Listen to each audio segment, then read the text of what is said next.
When we think of frontier survival, it's easy to picture long treks, hostile terrain, or encounters with wildlife. But the silent threat that claimed more lives than bullets, bears, or storms was simple: water, or the lack of safe, drinkable water.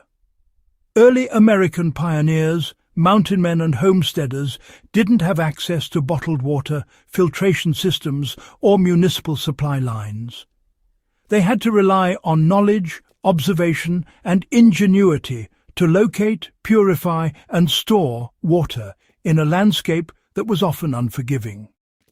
Out of necessity, they developed a technique so effective that it was passed down through generations, a method that even today can be adapted by modern preppers, hikers, and anyone interested in self-reliance.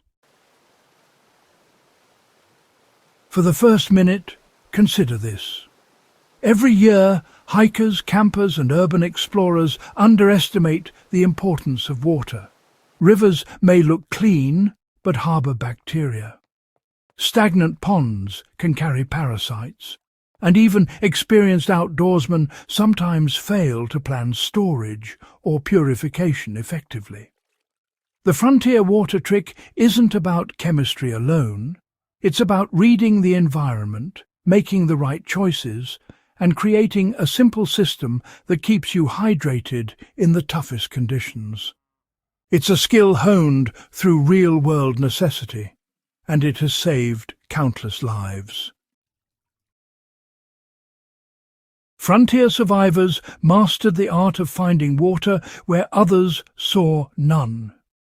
One of the most remarkable aspects of frontier survival was the ability to locate water in regions that appear parched. Pioneers learned to read natural indicators. The presence of certain plants like willows or cattails often marked water sources. Ant trails or animal tracks could lead to hidden streams, and subtle changes in soil moisture sometimes revealed underground springs.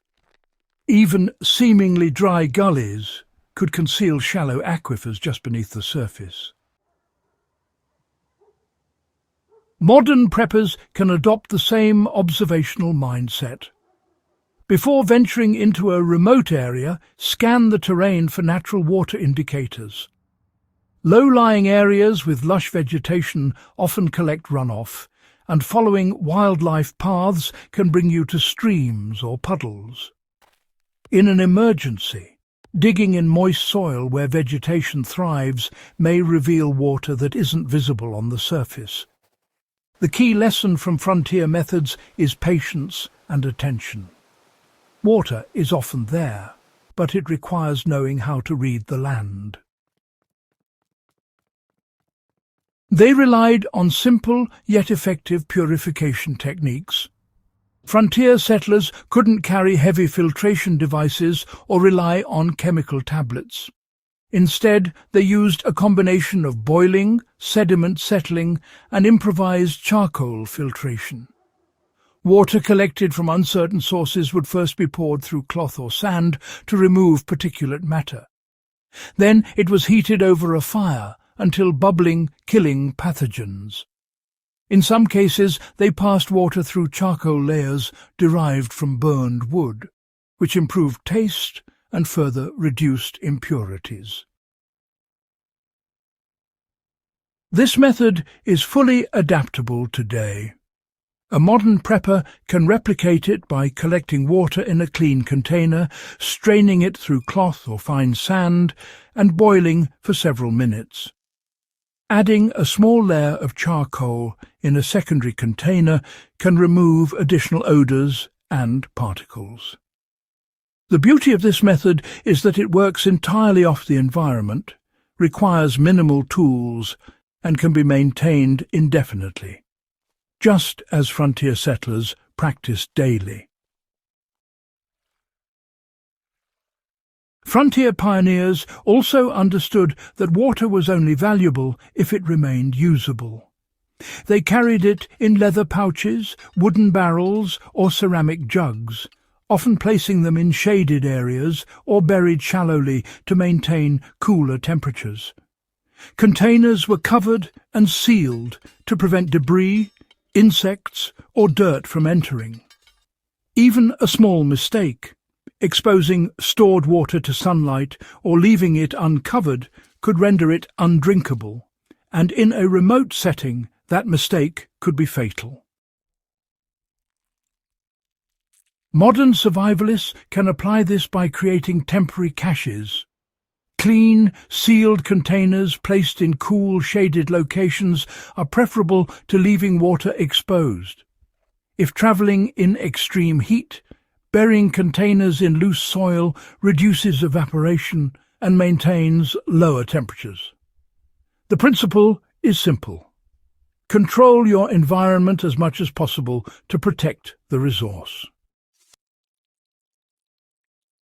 Rain collection was a common tactic when no reliable streams were nearby. Using simple materials, tarps, animal hides, or even large leaves, settlers funneled water into containers. Dew collection was also practiced. Fabric or vegetation was exposed overnight, then wrung out in the morning to provide small, but critical amounts of fresh water. For modern application, this technique is both practical and low cost. A plastic tarp or sheet stretched over a shallow depression can funnel rainwater into a container. Even during minimal precipitation, dew collected on vegetation can be wrung into a small cup. These low-tech methods teach self-sufficiency and, honestly, highlight the value of maximizing naturally occurring water resources without complex equipment. The enduring lesson is that water survival relies on knowledge and foresight. Frontier water management wasn't about luck. It was systematic observation, preparation, and resourcefulness.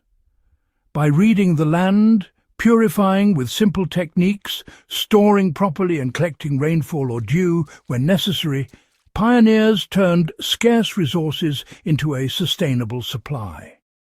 This mindset is timeless. Regardless of how modern technology advances, understanding the environment, respecting the limitations of water, and using straightforward methods remains the foundation of survival. Applying these lessons today strengthens both preparedness and confidence. Every prepper, camper, or urban survivalist can benefit from mastering observation, collection, purification, and storage techniques. The frontier water trick reminds us that survival isn't about high-tech solutions. It's about skill, adaptability, and respect for the essentials. If you found this guide useful and want more practical, historically grounded survival methods, make sure to subscribe to Backyard Wisdom and share this episode with fellow history enthusiasts who want to connect past ingenuity with modern self-reliance.